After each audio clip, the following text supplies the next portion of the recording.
Vamos falar sobre o evangelho de hoje, né? Você que já rezou a missa aqui junto com a gente, acompanhou a novena, agora a gente dá uma pausa para tomar aqui o nosso santo café e falar sobre o evangelho de hoje, que nos mostra Jesus à beira do mar, cercado por multidões que vinham de todos os lugares, atraídas pela força do seu trabalho. O impacto era tão grande que ele precisava de um barco para não ser comprimido pela multidão. Mas no meio desse agito acontece algo curioso. Quando os espíritos tentam rotulá-lo aos gritos, Jesus ordena severamente que se calem. Essa ordem de silêncio nos traz uma lição. Jesus não buscava o barulho, o rótulo fácil ou o marketing daquela época. Ele sabia que a sua verdadeira identidade não seria revelada por gritos ou títulos, mas pela coerência das suas ações e pela entrega da sua própria vida. Para ele, o barulho em excesso muitas vezes atrapalha a compreensão do propósito. E em um mundo onde todos gritam para serem notados, esse texto nos convida ao essencial. Ele nos ensina que o que realmente define quem somos não é a nossa fama ou o que dizem a nosso respeito, mas a nossa atitude constante e silenciosa. A gente aprenda então com Jesus que a verdade não precisa de muito barulho para ser poderosa. E a gente vai falar sobre isso agora com o Padre João Bosco, que está aqui para tomar café comigo hoje. Hoje tem café. Tem café. Bom dia pro senhor. Bom dia. Tava com uma saudade desse pão de queijo. Ah, é? Então fica à vontade. Lá em casa é só rapadura e cuscuz. Só rapadura, mas não tá ruim também não, né? Tá de jeito. Não, tá bom demais também, rapadura e cuscuz. Você de casa vai lá e pega seu café também pra gente começar aqui a nossa manhã.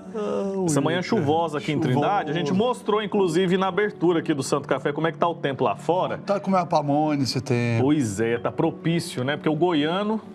Pode chover. Fechou o tempo, você vai nas pamonharias aqui. Não acha nenhum, tá tudo reservado.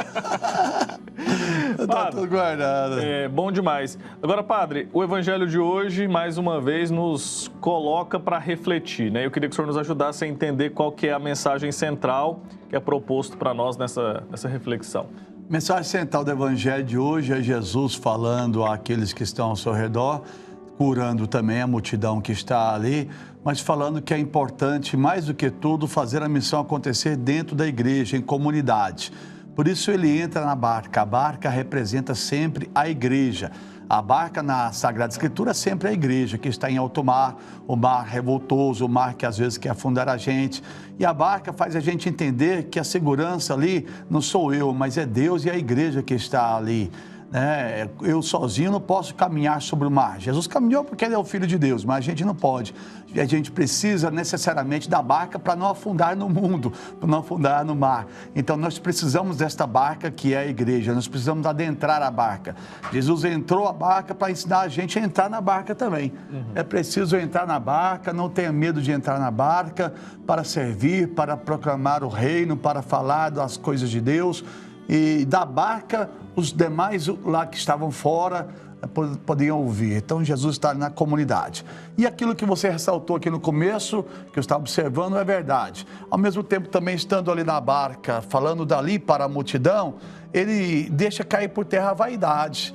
Porque às vezes a vaidade quer falar mais forte, tipo assim, eu estou curando, eu estou salvando.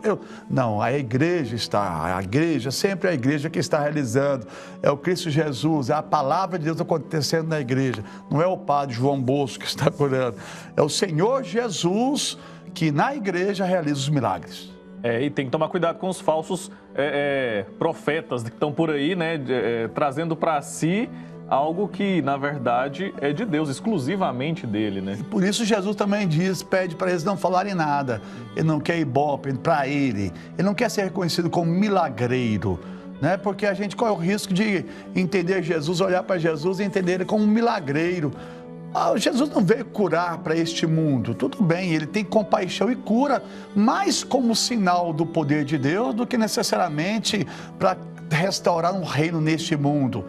Como sinal sempre do poder de Deus, da graça de Deus. Senão ele ficaria aqui eternamente neste mundo curando todo mundo. Não é para isso que Jesus veio ao mundo. Ele veio para mostrar o poder de Deus, para mostrar que a cura é um processo que começa aqui, mas a planificação, a totalidade é só no céu. Jesus veio trazer a salvação. Por isso que em alguns momentos que a pessoa é curada, ele diz assim, vai, tua fé te salvou. Ser salvo é mais importante que ser curado, porque ser curado aqui, amanhã eu vou morrer de outra doença, de outra enfermidade, que seja qual for. Agora, ser salvo é aquela cura interior, não é a cura somente do dedo, do pé, da cabeça, do câncer, é a cura interior. A cura interior é a salvação. Então sua fé te salvou, é mais forte. Então quer dizer, Jesus veio trazer a salvação. Ele não quer ser reconhecido como um curandeiro, mas o Filho de Deus que veio trazer a salvação. E é por isso que a gente, quando vê Jesus fazendo as curas, né, salvando as pessoas, curando as pessoas, a gente vê antes sempre ele perdoando pecados, sempre tentando curar por dentro para depois fazer a cura física. Muito bom, Wilker. É um caminho, é um itinerário para a salvação, perdão, né, o reconhecimento da graça de Deus, a misericórdia, o amor ao próximo, tudo isso é o itinerário, é o caminho, é o percurso que vai se realizando, né? Então Jesus ensina isso daí. Primeiramente a gente tem um coração manso, amar, vai deixando a pessoa passar pelas necessidades, confrontando consigo mesmo, e aí a pessoa vai até a salvação. Então Jesus veio trazer a salvação, ele está na barca, ele está na igreja. Eu quero dizer a você, meu amigo, minha amiga que está ouvindo a palavra de Deus hoje, por mais que você seja inteligente, por mais que o Senhor te deu capacidades e dons para o seu grupo, para a sua comunidade, nunca se ache melhor, nunca se ache assim totalmente cheio do amor de Deus, a tal ponto de querer ensinar e não querer estar na igreja, né? É preciso entrar na igreja, entender que a igreja é o local onde a gente encontra a palavra de Deus, onde encontra Deus, e ali por meio da igreja Ele realiza os milagres, Ele realiza a cura. Todo gesto que a gente fizer, seja em nome do Senhor Jesus, pela força da comunidade, da comunhão dos irmãos que creem na fé. Então a gente vai crescendo cada dia mais. Então o Evangelho de hoje mostra pra gente, primeiramente, o poder de Deus. Deus tem poder, né? Por meio do seu Filho Jesus, Ele realiza todos os milagres, mostrando que Ele salva. Depois, esse poder de Deus planificado e realizado dentro da igreja, da barca. Por meio da barca, Ele pode propagar, anunciar a salvação. Em terceiro, falando da palavra de Deus, estando em comunhão, a gente consegue aplacar um pouco o ser orgulhoso, nossa vaidade, abaixar um pouco o nosso frenesi, descer do salto. Hoje, infelizmente, o povo fala muito isso, eu também falo, mas de uma forma diferente. Hoje, infelizmente, o que vigora entre nós é a vaidade. Mais até do que o orgulho. A vaidade do tempo atual, ela está sendo talvez o maior empecilho da gente reconhecer o nosso lado, reconhecer a santidade de Deus, reconhecer o nosso lugar no mundo, onde é o meu lugar, onde que eu devo pautar a minha vida, e até entender o mistério e a essência da vida. Então a vaidade, muitas vezes nós precisamos, não é que aí não possa ser cuidadoso, zeloso, buscar, mas a vaidade tem que ser colocada no seu devido lugar. E quantas vezes a gente vê pessoas se perdendo por causa da vaidade, né? Pessoas que perdem completamente ali a ética, perdem a coerência nas suas atitudes, nas suas ações, perde tudo, né? Se a pessoa deixar a vaidade dominar. E é muito fácil a gente cair nessa, né, padre? Fácil. A gente quer ser o imperador, né? A gente quer dominar tudo, né? E quando eu falo imperador, não estou falando de grandes coisas, não. Pode ser dentro de casa, pode ser no convívio com os amigos, né? Pode ser no convívio com os amigos. Olha, o filho que Deus nos dá, o filho que Deus dá a você, meu amigo, minha amiga, é para você educá-lo com amor, com respeito. Não é para você dominá-lo, a força, como se fosse ali. E aí a gente aprende que tudo, o filho, a vida, o trabalho, o campo, todas as coisas, não é mesmo? Tudo isso é para que a gente possa exercer bem. Vai chegar um momento que seremos chamados para dar prova do que Deus nos deu. Olha a nossa fé. Hoje também, esses dias eu estava falando do dia de São Sebastião, hoje também vigora entre nós uma filosofia bonita, que é o estoicismo. Bonito. O estoicismo é muito bonito. Vem dos gregos antigos, estoicismo, né? Epicuro vem lá, de Marco Aurélio, Epicuro. É importante o estoicismo, é bonito, tá entendendo? Ele ensina a gente a viver o hoje, a viver o agora, a não ficar demasiadamente temendo os enfrentamentos, enfrentar as realidades, enfrentar os nossos assombrações, né, os nossos medos, não ficar querendo colocar a nossa culpa nos outros, assumir a culpa própria. O estoicismo é uma filosofia de vida, não é religião, não é religião. Mas ela é muito cheia de panteísmo, porque ela mostra que Deus está em todas as coisas e realiza ali. Então a gente tem que tomar cuidado também para não trazer o estoicismo como se fosse a nossa religião cristã, porque a nossa religião, a nossa fé cristã, ela é pessoal, ela passa por um Deus presente no mundo, por um Deus que converte, que santifica. Então, essa filosofia de vida hoje, que na época dos gregos antigos, ela era usada muito para mostrar o poder do comum, da comunidade, hoje já está sendo usado também com a filosofia bonita que é, mas de um jeito muito individual, personalista. Então, eu me basta, eu crio uma bolha. Então, eu vivo o meu hoje, o meu. Aí, se o Wilker está caindo aqui no chão, o problema é do Wilker. Se o Wilker não deu conta de apresentar o programa, o problema é dele, que culpem ele, que mandem ele embora, que eu estando aqui falando bem, bonitinho, eu que me basta. Então, infelizmente, essa filosofia de vida, que é tão bonita, às vezes é usada de modo errôneo e às vezes faz a gente até se distanciar do projeto de Jesus Cristo, que é, eu não posso ir para o céu sorrindo, vendo meu irmão na miséria, na desgraça, caído aqui do lado, minha família, minha casa. Que tipo de cristão é esse?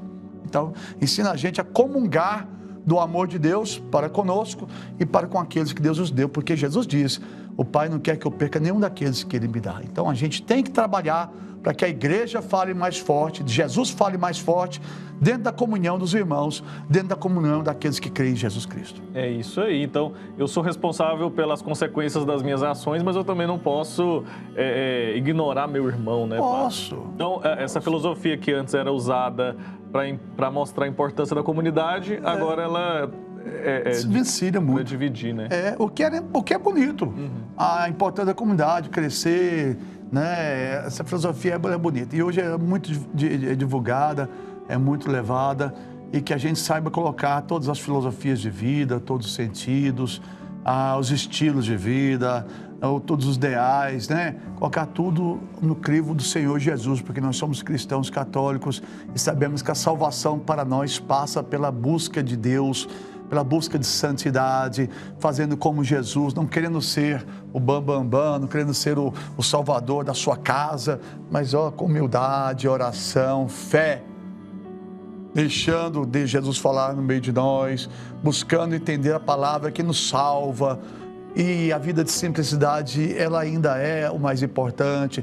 Não é que a gente não possa ter o dinheiro, não é que a gente não possa ter a empresa, quem tem aí, a sua fazenda, não é que a gente não possa ter algo melhor, sonhar com algo. É preciso sonhar, mas com muita humildade, simplicidade, colocando a nossa mente sempre no Senhor Jesus, nas coisas de Deus, sabendo que isso aqui tudo é passageiro, realmente, aí como diz a filosofia, né? Tudo é passageiro, o amanhã é de Deus, pertence a Deus. É isso aí. Inclusive, tem muita gente que é muito rica e muito simples ao mesmo tempo.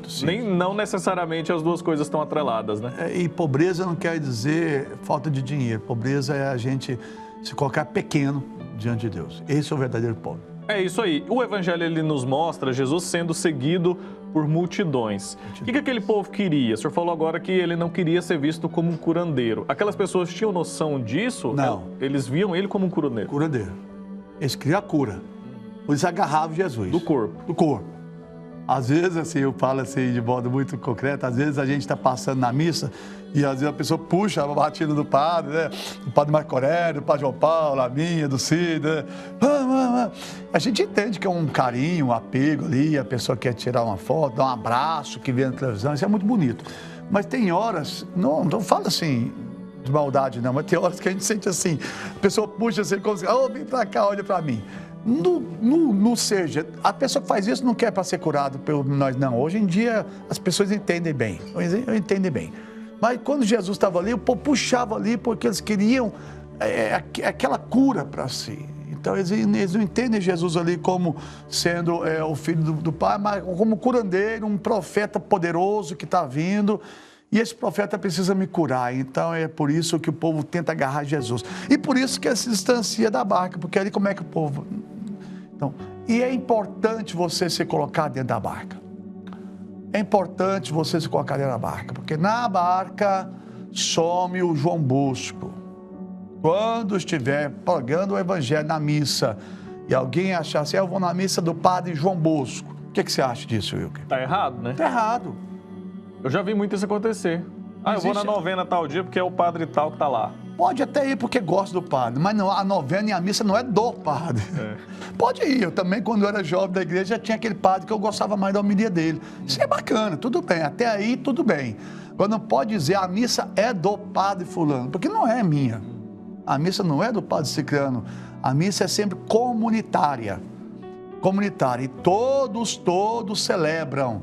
O padre não é o celebrante, o padre é o presidente da celebração, mas todos celebram, você mamãe, você papai, você filho, filha, todos celebram a Eucaristia, todos estão na mesa eucarística, com a mesma importância que o padre é o ministro, e antes da gente entrar para a igreja, lá na sacristia a gente faz oração para que o Senhor tenha misericórdia dos nossos pecados, nossas falhas, não olhe os nossos erros e faça de nós instrumento naquele momento de celebração, para que o nosso pecado não fale mais forte e sejamos revigorados para levar Jesus e ser Jesus para o povo naquele momento, como ministros, não como Deus. Perfeito. Então, quando a gente fala assim que eu vou lá assistir a missa, tá errado? Não. Tá errado. Eu vou participar. Vou participar da missa. Que todo mundo faz junto ali. Eu vou celebrar. Vou participar da missa. Assistir é você ficar ali como se não tivesse nada com isso, né? Igual a pessoa que está em casa assistindo a gente. Aí tudo bem, tá assistindo. Tá assistindo, não tá assistindo, é. Muito bem.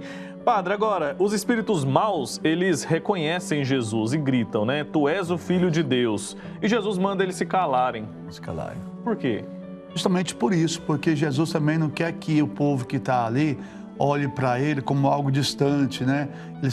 Jesus quer que, na verdade, a fé que está no coração de cada um de nós fale mais forte. E não esperemos que Deus mande profetas, mande pessoa para curar a gente. Jesus veio a este mundo como Filho de Deus? Veio. Ele veio para ser reconhecido como Filho de Deus? Também. Mas não ser reconhecido como Filho de Deus como alguém que passou fazendo um milagre, aí vai embora, aí Deus manda outro filho, faz milagre, vai embora, manda outro profeta, faz milagre, vai embora, como se Deus constantemente tivesse que mandar um profeta, um milagreiro no mundo. Jesus veio como Filho de Deus para mostrar que esse milagre está dentro de nós, está no nosso coração, que esse poder Deus já nos deu a você, deu ao Wilker, deu a mim. Então Jesus veio restaurar o poder de Deus, o Espírito Santo, no meio da igreja. Então agora nós somos a igreja do Senhor, nós somos o povo do Senhor. Então, para que os espíritos maus, quando gritam ele é o Senhor, o povo não fica achando, agora veio o profeta, vamos esperar outro. Jesus veio trazer o poder para que todo cristão, fazer de nós filhos no Filho, nele que é filho, fazer com que todo cristão saiba, eu sou um filho de Deus, eu posso lutar, a minha fé, Jesus fala, a sua fé te salvou. A minha fé me torna como filho de Deus. Eu tenho que buscar viver a minha fé. Senão, mais uma vez, vou ficar acomodado, já que Jesus veio essa vez, vou ficar acomodado aqui esperando Deus mandar outro Jesus, outro Deus para falar para mim, e não vou querer trabalhar o poder de Deus que existe em mim, que é a fé, para a transformação da minha vida e do meu meio. Muito bem, 8 horas e 22 minutos. Quero aproveitar a presença do Padre Bosco aqui para a gente falar sobre a Central de Relacionamentos. O Padre Bosco está lá à frente da Central, junto com a galera, com os atendentes, os coordenadores. É um trabalho bem grande que existe para atender bem os devotos, filhos do Pai Eterno. E a Central de Relacionamentos continua funcionando. O telefone está aí para você, o 62-3506-9800. Pode ligar agora que o pessoal vai te atender muito bem. E teve gente neste mês, né, padre, que teve um atraso na entrega da carta evangelizadora. Queria que o senhor nos ajudasse a entender como é que está esse cenário nesse momento. Já foi normalizado? O pessoal já recebeu? Tem outros meios de ter contato com essa carta? Os Correios estiveram em greve em muitas localidades do Brasil no mês de dezembro, Wilker. Isso fez com que a carta de janeiro agora, ela tivesse um atraso, porque a gente envia a carta logo no final do mês de dezembro e assim que eles começaram a restabelecer o trabalho, os Correios, porque eles não fecharam totalmente, eles têm que manter um número. Mas a hora que todos voltaram ao serviço, como eles mesmos nos comunicaram, então gradualmente começaram a entregar todas as cartas. Só que esse gradualmente acontece como? As nossas cartas vão chegando mais para o final do mês, outros vão deixar recebendo atropelado no mês de fevereiro, e aí é o seguinte... Até regularizar. Regularizar. Então a gente não quer culpar ninguém aqui nesse momento, mas dizer que aconteceu. a greve dos Correios. E com isso, muita gente não recebeu as cartas no começo do mês de janeiro e pode ser até que não tenha recebido uma outra carta do mês de dezembro, que também teve greve nesse tempo. Com isso, as nossas entradas sofremos uma queda significativa.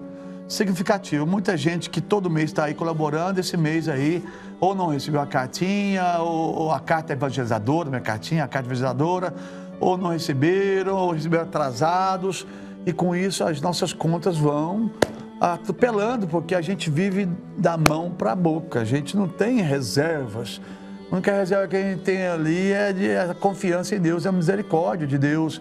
Então, com isso, a gente pede a você, meu amigo, minha amiga, se você não recebeu a carta evangelizadora nesses 3 meses, se você não recebeu a de dezembro, se você não recebeu a de janeiro, ou recebeu atrasado, e às vezes já está um pouco apertado, a gente pede que você mesmo assim nos ajude com quanto você puder. O telefone está aí para que você que não recebeu possa ligar e dizer assim, eu não recebi de jeito nenhum e eu quero fazer a minha doação. Está aí o telefone, está aí o Pix, olha, eu sou padre, mas eu também, desde que entendo ali de trabalho, de AFIP, eu também faço a minha doação. Esse dia para trás o meu não chegou, chegou pelo e-mail, eu fui rapidinho no meu celular, baixei um aplicativo do banco, fiz a minha contribuição, paguei a minha parte. Então, você que às vezes está aí, que ainda não fez, abre aí o aplicativo do banco no seu celular, não deixe para mais tarde, faça agora, neste momento, depois é muito correria ao longo do dia, abre o seu aplicativo, vai lá no Pix, faça a sua doação que você não fez, que não fez em dezembro, ou novembro, ou agora em janeiro. Faça quanto você puder. Não estou dizendo aqui que você tem que fazer um valor que vai atrapalhar a sua vida, as suas finanças, mas faça quanto você puder, porque a gente precisa manter a obra da Nova Casa do Pai. São famílias, são funcionários que têm crianças, têm filhos, a gente não pode atrasar salário. Aqui na TV Pai Eterno também, vocês todos têm esse compromisso, a gente não pode atrasar salários. Quando chega o final do mês que a gente não tem como pagar, a gente fica na correria danada para poder fechar os pagamentos. Enfim, todos os nossos projetos a gente é muito bem pensado. A reforma aqui do santuário, a gente já preveniu uma caixa antes, depois todo mundo pode desviar um caixa para o outro. A gente tem todo o cronograma de despesas organizado. E quando acontece um negócio desse, a gente fica aí realmente meio que desesperançoso. Mas com certeza Deus é maior e vai te ajudar. Tá bom? E você vai fazer a sua parte também nos ajudando. Faça parte dessa família de amor, se você que ainda não faz. Ligue 62-3506-9800. Pague a chave Pix aí, pix@paieterno.com.br. Não estou dizendo para você doar um montante de dinheiro, mas quanto você puder, Pai Eterno te abençoe, te ilumine e abençoe sua casa, sua família. Amém. Amém. Muita gente deixa de doar justamente por isso, padre, porque não pode doar um valor alto, que considera alto, e aí fica com vergonha, ou acha que não vai fazer diferença, mas todo valor é bem-vindo, né? A pessoa participou da missa hoje cedo, participa da missa todo dia, chega na casa dela, né? Então, faz uma missa, participou da Eucaristia, desse momento bonito, né? Da comunhão espiritual, enfim, se você está aí, faça uma oferta, então, já que você já ajudou esse mês, com R$10 que seja, com 20, mas faça. Está aí o Pix, faça a sua contribuição, a sua ajuda, a sua oferta. E eu digo, a sua esmola não é uma coisa feia, não. A gente tem que esmolar sem pedir, porque os santos de Deus ficaram santos por esmolar. Então, eu venho pedir também a sua esmola, a sua contribuição, com muita humildade no coração e pedir que você é muito importante, dizer que você é muito importante para tudo isso acontecer aqui em Trindade. É isso aí. E a Central de Relacionamentos está lá com as portas abertas e os telefones também, aguardando aí pela sua ligação. Pode ligar para fazer cadastro, para fazer doação, atualizar os dados. Às vezes tem muito tempo que a carta não chega, aí é bom dar uma olhada, né, para ver se está tudo em dia lá, organizado. E você está vendo aí a turma que trabalha por ali, uma turma preparada, todo mundo com muito carinho, preparados ali, fazem um treinamento também, né, padre, para passar as informações. Eu queria enfatizar uma coisinha, Will, que às vezes a pessoa, no tempo de hoje, ela fica com medo ainda assim de fazer o seu cadastro pelo Pix ou pelo banco. Eu digo a você, meu amigo, minha amiga, não tenha medo, tá ali o Pix, você pode fazer, ou você entra em contato conosco e programa o seu Pix, o Pix programado, que todo mês já cai aquele valorzinho que você pode ajudar. Porque aí você não precisa ficar aí nesse embaraço de chega ou não chega. Vamos continuar mandando a carta, mesmo você que tem o Pix cadastrado, vamos continuar mandando. Cadastre o seu Pix para que todo mês já seja recorrente. Põe o seu valor que você consegue doar, porque aí fica mais tranquilo para você.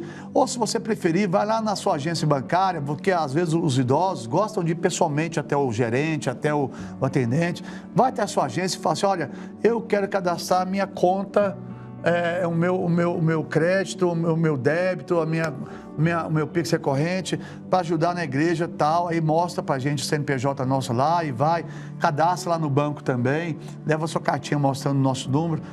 Ou seja, faça de modo também atual, por meio do Pix, por meio da recorrência, por meio do QR Code, mas não deixe de fazer e confiar na providência do Pai Eterno. A tecnologia está aí para ajudar, né? Agora, a central lá funciona em 2 turnos, é isso? 2 turnos. Começa sempre aí às 7 da manhã e vai até às 8h30, às 20 horas e 30 minutos. Galera tá lá aguardando a chamada dia do todo, devoto. até 8h30 da noite. E a gente viu as irmãs ali atendendo ligações também, elas fazem um trabalho importante ali, né, padre? As irmãs são maravilhosas, né, Wilker? Eu pego no pé delas direto, faço alguns videozinhos com elas lá. As irmãs são essenciais para esse trabalho, porque além de elas estarem à frente ali de todo esse trabalho, elas coordenam também os demais colaboradores, né? A equipe ama as irmãs, os jovens que estão ali, eles trabalham, as irmãs fazem momentos de brincadeira, lúdicos com eles, ensinam, formam. É muito bonito e muito importante. E eu rezo a Deus a vida das irmãs da Copiosa Redenção. Aí está a irmã Claudete no vídeo, mas as demais irmãs, todas elas, que o Pai Eterno derrame muitas bênçãos sobre nossas irmãs da Copiosa Redenção. É isso, um trabalho de acolhimento feito aqui pelo santuário. Agora são 8h30. Agradeço ao Padre Bosco pela presença, pela participação. Muito obrigado. Vou comer um pão de queijo enquanto... Aí o senhor vai lá para o seu compromisso agora, irrecusável. Meu compromisso é recusável, o Wilker está assim, meio assim... afoito, que ele gostaria de ir, mas não pode, porque ele já trabalhando inveja ali, né? Está com uma certa inveja, porque hoje aqui em Goiás está uma chuvinha, aquela chuvinha mansa caindo, e eu vou para a cidade de Itaúsu neste fazer momento. Fazer o quê lá? Com as amigas lá da paróquia de Capela Nossa Aparecida, junto com as irmãs, nós vamos lá fazer pamonha. Olha. Então eu vou passar o dia hoje fazendo pamonha de sal, pamonha de queijo, pamonha de doce, pamonha com manteiguinha em cima, um cafezinho quente, chuvinha caindo, pamonha com caldinho de frango em cima, para matar você de inveja. Eita, nós. Então vai lá, vou atrapalhar o senhor mais não. Não vou falar mais não, senão o pneu do meu carro acaba furando. Eu vou ficar aqui com o meu pão de queijo de todos os dias.